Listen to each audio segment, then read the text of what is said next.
আমার ভাই বোনেরা বললেন, শিমু তোরে দেখতে পাচ্ছি না।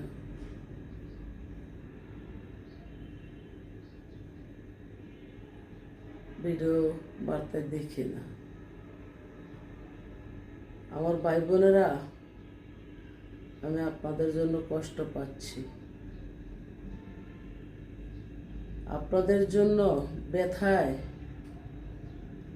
মনে হয় আমার বুকটাতে উহুদ পাহাড় পড়ে আছে। বলি নাই, ভুলবো না। মাঝে মধ্যে মনে হয় চিৎকার করে কেঁদে ফেলি, কিন্তু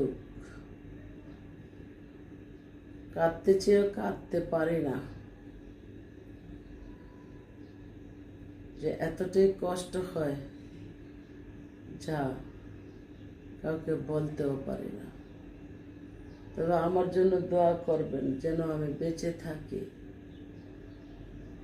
আমি নতুন কিছু উদ্যোগ নিচ্ছি। আজকে আমি বসবো, হয়তো একটা ভাই আসলে আমি মিলাদ পড়াব, এর আগে নয়। আর যদি ভাই না আসে, মিলাদ পড়াবো না। খোদার উপরে ভরসা রেখে আমি চলবো।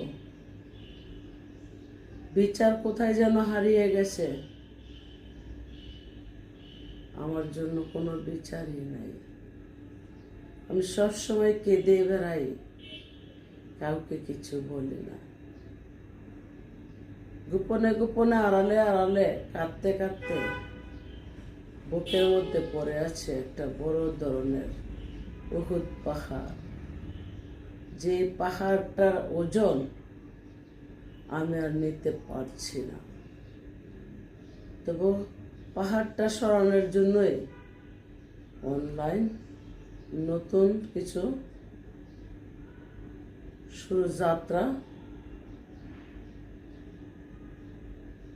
রওনা পথে। দোয়া করবেন সকলে, আমি যেন সাকসেস হতে পারি। ভেবে দেখছি, মা চলে গেছে, বাবা চলে গেছে,